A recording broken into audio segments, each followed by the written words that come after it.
At the state capitol, the full House is expected to vote next week on whether to call a convention to rework parts of the Constitution. The bill advanced out of committee despite a long list of questions and concerns about the two-week timeline. As Paul Murphy reports, Governor Jeff Landry stumped for the Constitutional Convention earlier today.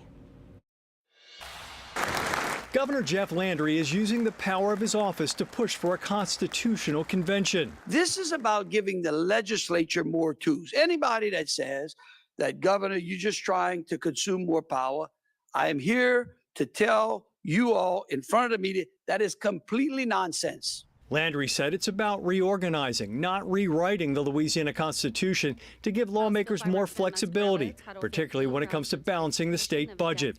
Constitutionally protected funds for things such as K through 12 education would be on the table. Right now, higher ed and health care are the only portions of the budget that can be easily cut during a fiscal crisis. When it comes to our Constitution, we deserve more time. The nonpartisan think tank Invest in Louisiana is running commercials objecting to the convention timetable. It would begin on May 20th and end by June 3rd, while lawmakers are still in session.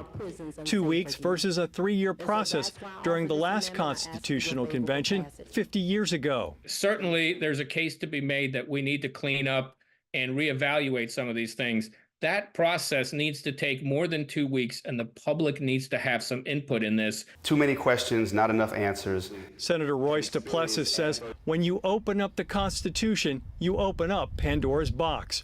The governor claims he would protect the homestead exemption for property taxes and supplemental pay for police officers. But according to DePlessis, delegates could go after New Orleans' home rule charter. That gives us a lot of strength and autonomy as a city to govern ourselves. And I'm deeply concerned that if we go into this constitutional convention, something like home rule charter could be up for grabs. The delegates would be made up of the 144 members of the state legislature, along with 27 picked by the governor. The bill setting up the guidelines for the convention requires a 2/3 vote in each chamber. Paul Murphy, WWL, Louisiana. If the bill passes and a constitutional convention is called, Louisiana voters will get the final say during the presidential election. That'll happen this fall.